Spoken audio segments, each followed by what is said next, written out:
हाँ मम्मी, मंदिर पहुंच गई हूँ। क्या मम्मी, सुकून से पूजा तो कर लेने दो एटलीस्ट। कितना पैसा हो भैया? 30 रुपए। क्या? 30? अब मम्मी रखिए, मैं आपसे बाद में बात करती हूँ। लेकिन भैया, बात तो 25 रुपए की हुई थी। 25 रुपए हुई थी पुल तक छोड़ने के लिए, मंदिर तक नहीं। हाँ तो ये बगल में ही तो है पुल। देखिए, हाथ हटा लीजिए, कहीं पुल से टकरा ना जाए हाथ। एक तो तुम रिक्शे वालों का भाव ना। ये लो। हाँ मम्मी, जस्ट पहुंची हूँ। मंदिर दर्शन करने आए हैं, कहीं भागे ही नहीं जा रहे हैं। एक तो इंसान भगवान के पास सुकून ढूंढने आता है, और आप है कि सुकून ही उजाड़ रही हैं। अच्छा रखिए, बाद में बात करती हूँ। भाई ये मेरा प्रसाद और फूल का टोटल कितना हो गया? भैया ये फूल दे दीजिए और थोड़ा एक्स्ट्रा फूल डाल दीजिएगा। कितना हो भैया? भाई मेरा बताना कितना हुआ? 1 मिनट ना भैया। भैया आप मुझे बताइए कितना हुआ। मैडम, मैं आपके पहले से यहाँ खड़ा हूँ। भाई बताओ कितना हुआ? अरे भैया 1 मिनट। भैया आप मुझे बताओ। एक्सक्यूज मी, पहली बात तो मैं आपका भाई नहीं हूँ। दूसरी बात, अगर आपको इतनी जल्दी है तो आपको भगवान को बुला लेना था अपने घर पे। मेरा बताओ यार कितना हुआ? 100 रुपए प्रसाद का और 20 रुपए माला फूल का, 120 रुपए। एक्सक्यूज मी, एक तो आपको लड़की से बात करने की तमीज नहीं है, ऊपर से दुकान वाले भैया का गुस्सा दिखा रहे हैं। भैया बताओ कितना हुआ? 30 रुपए मैडम। क्या? 30? यही फूल आप इन्हें दिए तो 20 और मुझे 30? ये क्या बात होती है भैया? थोड़ा सा उसमें छोटा फूल भी है। लगता है सारे लुटखुर मुझे ही मिले हैं। क्या कहा आपने? जी कुछ नहीं, शुक्रिया। बड़ी अजीब लड़की हो यार। उसने ठीक तो लगाया पैसा ना तुम्हें? जी नहीं, इन्होंने जो 10 रुपए एक्स्ट्रा मांगे, मैं उसकी बात कर रही हूँ। तो तुमने फूल भी तो एक्स्ट्रा ही मांगा है उससे। ओहो, आपको इतना ही पता है तो एक फूल की दुकान क्यों नहीं खोल लेते? यार जब से आई हो जो मुंह में आ रहा है वो बोले पड़ी हो, हद है मतलब। लेकिन मेरी सलाह मानिएगा तो मत ही खोलिएगा, क्योंकि जिस तरह आप लड़कियों से बात करते हैं उस हिसाब से तो चला नहीं पाएंगे आप दुकान। ले लो। हद है यार। लो भाई।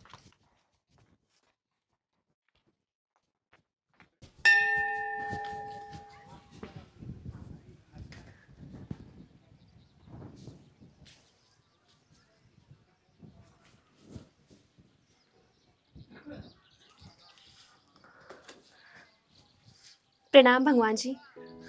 आपको तो पता ही है, 4th बार आई हूँ, वही सेम काम के लिए। एक और लास्ट बार सुन लीजिए प्लीज भगवान जी, पक्का आपकी लास्ट ही है। अब आप ही देखिए ना, जैसे ही कोई सरकारी नौकरी या लड़का मिलता है, मम्मी एकदम से पीछे पड़ जाती हैं। शादी शादी शादी, अरे होगा कोई बड़ा बाबू छोटा बाबू, पर मैं तो कुछ नहीं हूं ना। प्लीज भगवान जी।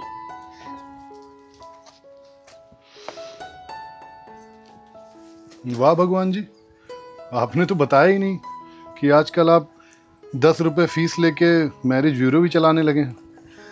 हाँ तो भगवान जी, इनसे कह दीजिए ये मेरा और आपका पर्सनल मैटर है।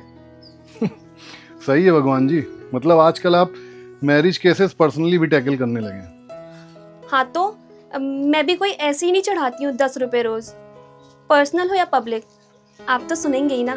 मतलब बहुत कम फीस लेते हैं भगवान जी। इस हिसाब से तो इनकी शादी आप कैंसिल ही करा देंगे। भगवान करे मुसीबत टले।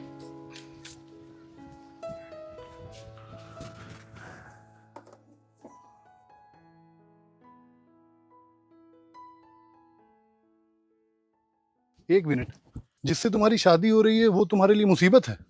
ओ हेलो, वो तुम्हारा कंसर्न नहीं है। और वैसे भी मुसीबत सारे ही लड़के होते हैं, एक तो तुम खुद को ही देख लो। मतलब हद है यार, थोड़ा तो जुबान पे लगाम लगा लो। क्या जुबान पे लगा? 3 लड़के दिखवा चुके हैं घर वाले, कोई इंजीनियर है तो कोई कुछ।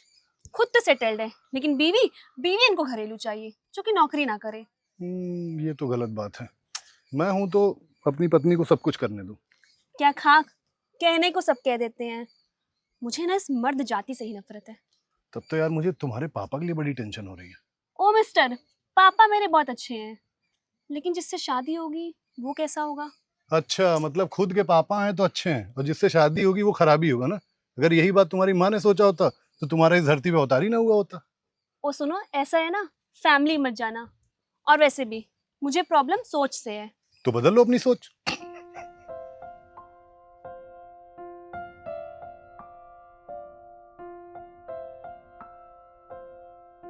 अरे सॉरी यार, बुरा मान गई क्या?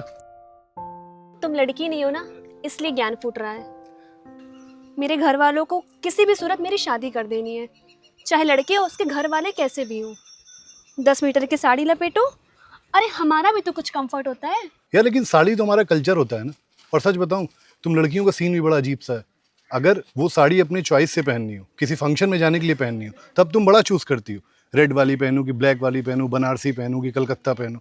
अगर वही साड़ी ससुराल में पहननी है तो अचानक से तुम्हारे अंदर का फेमिनिज्म जाग जाता है। ऐसा है ना, तुम अपनी लिमिट में रहो। खुद तो घुटने पर निक्कर पहन लोगे और हम बस साड़ी। यार देखो, मेरे साथ ऐसा नहीं है। मेरी शादी होगी तो मेरी पत्नी चाहे जो पहने, मुझे कोई दिक्कत नहीं। हाँ, तो इतना सपोर्टिव पार्टनर है क्या आज के टाइम पे? एग्जैक्टली यही तो बता रहा हूँ, सपोर्टिव पार्टनर। देखो, अगर सपोर्टिव पार्टनर मिला तो बल्ले बल्ले, नहीं तो भगवान यही है, कैंसिलेशन की अर्जी लगा देना। मतलब? देखो, रिश्ता विश्ता देखती रहो, घर वाले भी खुश रहेंगे, तुम भी खुश रहोगी। और कोई अगर अच्छा लड़का मिल गया तो शादी कर लेना, नहीं मिला तो 10 रुपए में भगवान शादी कैंसिल करा देंगे। बट ये बात ध्यान रखना कि शादी होने में लाखों रुपए खर्च होते हैं। वैसे तुम इतने बुरे भी नहीं हो, आई नो। लेकिन स्टिल मुझे लगता है कि लड़की अगर इंडिपेंडेंट है तो ससुराल वाले भी उसकी वैल्यू करते हैं। यार इस हिसाब से तो मेरे घर वाले मेरी बिल्कुल वैल्यू नहीं करते। सुबह से लेकर शाम तक 10 गालियां देते हैं। इंडिपेंडेंट तो मैं भी हूँ, लेकिन मुझे उनकी बात का बुरा नहीं लगता। पता है क्यों? क्योंकि मैं जानता हूँ कि वो मुझसे प्यार भी बहुत करते हैं। हाँ, तो वो तुम्हारे घर वाले हैं ना, लेकिन जो तुम्हारी बीवी आएगी उसका क्या? यही तो समझना है, वो मेरे घर वाले हैं, ये मैं जानता हूँ, इसलिए मुझे उनकी बात का बुरा नहीं लगता। जिस दिन मेरी पत्नी भी यही समझने लगेगी, उसे भी नहीं बुरा लगेगा। खैर, मेरा जाने का वक्त हो गया है। और सुनो, अगर मेरी शादी होगी तो मैं अपनी पत्नी की नौकरी से ज्यादा उसकी इज्जत करूंगा। हाँ, तो तुमसे शादी नहीं हो रही मेरी, मैं कोई बीवी नहीं हूँ तुम्हारी। बाय। हाँ माँ। क्या माँ, फिर से वही फोटो? मुझे नहीं देखना है कोई फोटो। अच्छा ठीक है, भेजिए, देख लेती हूँ।